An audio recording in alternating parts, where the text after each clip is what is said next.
ভোটের মুখে বিপুল পরিমাণ নগদ উদ্ধার মালদায়। জানা গিয়েছে, চাঁচলে পুলিশ ও কেন্দ্রীয় বাহিনীর যৌথ অভিযানে টাকা সহ এক ব্যক্তিকে গ্রেফতার করা হয়েছে। ধৃতের নাম বিপ্লব দাস। সে চাঁচল বিধানসভার বিজেপি প্রার্থী রতন দাসের ভাই। বড়ুই এলাকায় রাস্তায় টহল দেওয়ার সময় তার বাইক আটকায় পুলিশ। এরপরই তল্লাশিতে উদ্ধার হয় প্রায় 2,79,000 টাকা। ওই টাকার উৎস সম্পর্কে সন্তোষজনক জবাব না মেলায় তাকে আটক করে পুলিশ। পাশাপাশি এই ঘটনায় ইতিমধ্যেই নির্দিষ্ট ধারায় মামলা রুজু করা হয়েছে, যদিও এই নিয়ে বিজেপি প্রার্থীর তরফে কোনো প্রতিক্রিয়া মেলেনি। অন্যদিকে ঘটনার পূর্ণাঙ্গ তদন্তের দাবি তুলেছে তৃণমূল। ভোটের আগে বিষয়টিকে কেন্দ্র করে রাজনৈতিক মহলে শুরু হয়েছে জোর চর্চা।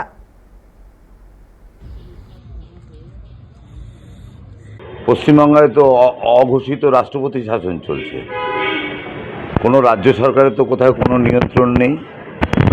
বিজেপি প্রশাসন যন্ত্রকে এবং সমস্ত যন্ত্রকে ব্যবহার করে গোটা পশ্চিমবঙ্গ শহর মালদা জেলায় টাকা বিলির উৎসবে নেমেছে। ওদের এত টাকা এত টাকা এত টাকা।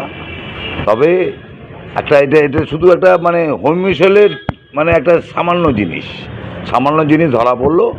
আমি প্রশাসনকে বলবো, যদি সৎ আপনারা থাকেন, নিরপেক্ষ নির্বাচন চান, আপনারা রেড করুন। বিজেপি এখানে কোটি কোটি টাকা ছড়িয়ে মানুষের ভোট কেনার চেষ্টা করছে।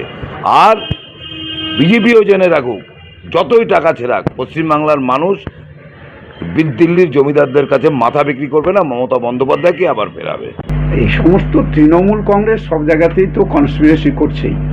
এখন কি ঘটনা সেটা আমার জানা নেই, সেটা নিশ্চয়ই জানতে পারলে তখন বলতে পারবো।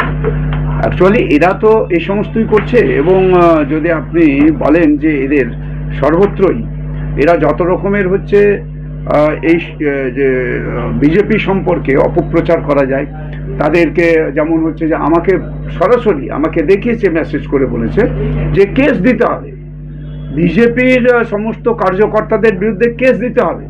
থানার আইসিরা বলছে, আইসি মানুষকে, আমাদের যে তৃণমূল কংগ্রেসের যারা আছে তারাই দেখিয়েছে আমাকে মোবাইল